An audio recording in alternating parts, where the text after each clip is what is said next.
Hi, welcome back. Again, my name is Paul Gruber, and this is the Pronunciation Workshop's 6th training session. In this session, we will cover word endings. Often people who speak English as a second language drop the endings or final sounds off of their words, or they do not pronounce these final sounds correctly. If this is done consistently in conversation, chances are you will not be understood. I've noticed that the majority of my clients clip off the endings of words without even realizing that they are doing this.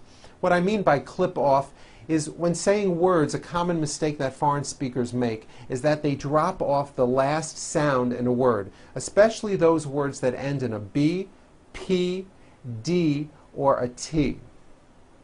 For example, in the word job, you may be saying job without a B sound, or the B is so weak you don't even hear it.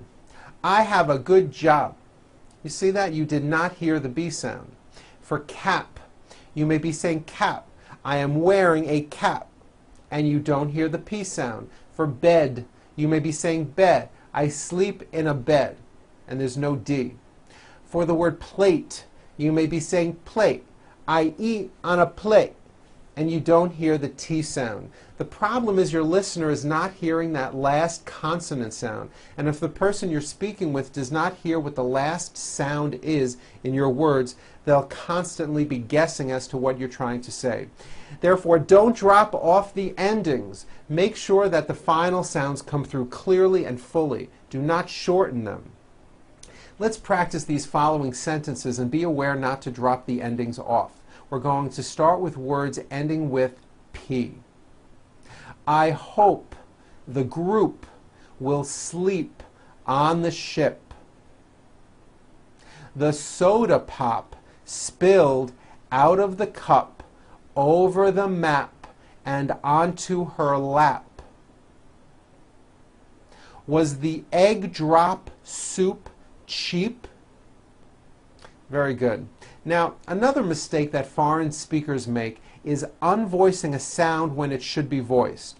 For example, job ends in a B, which is a voiced sound. Job. It's not jop with an unvoiced P. Keep the voicing going throughout the whole word. Job with a voiced B ending.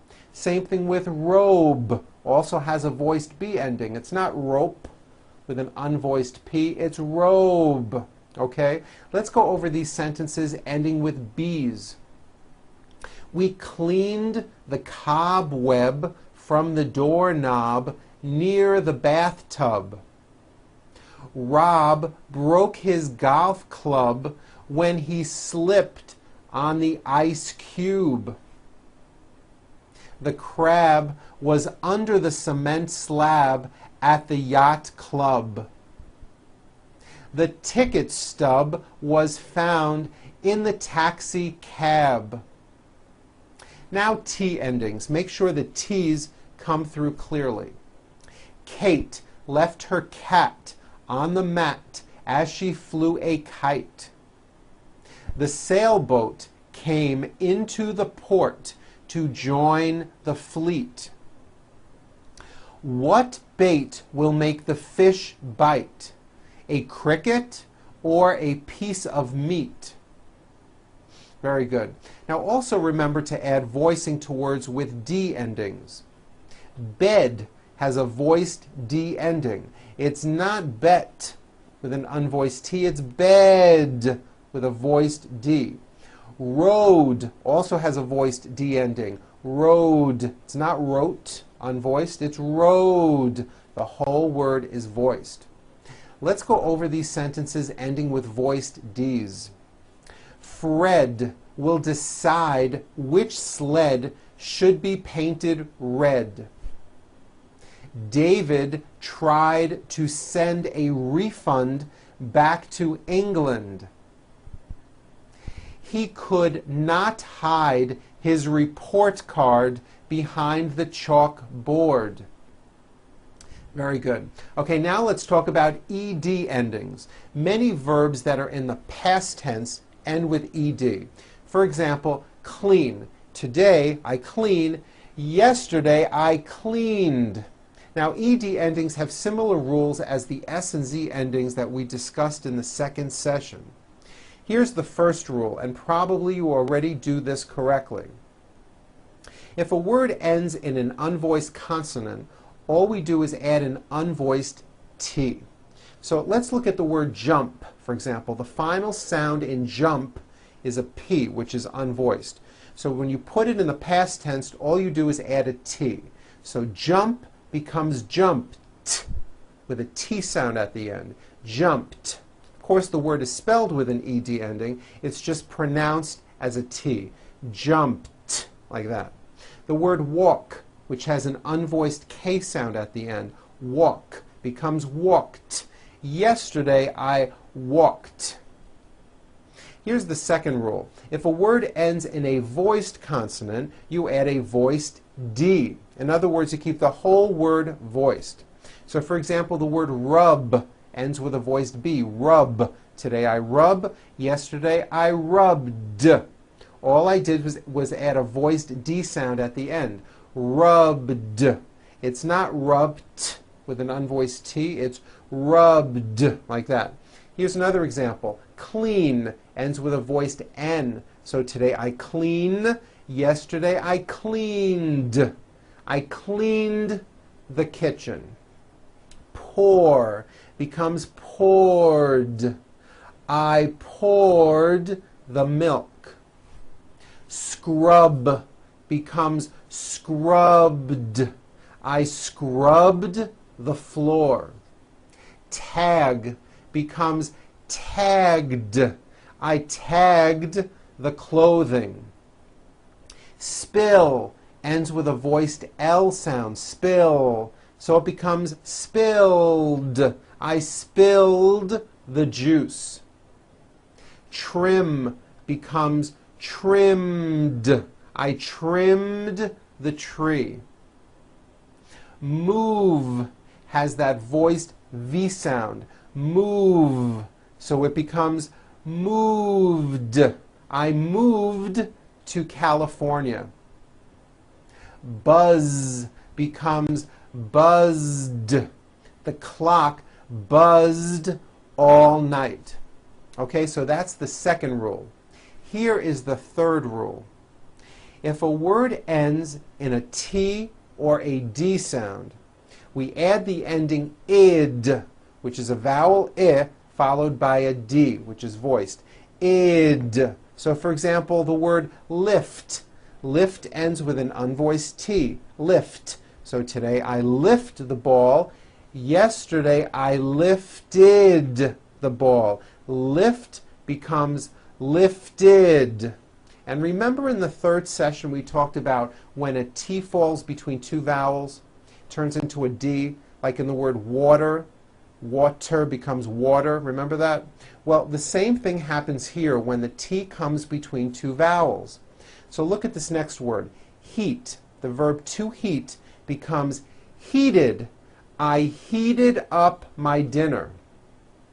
Vote becomes voted. He voted this morning.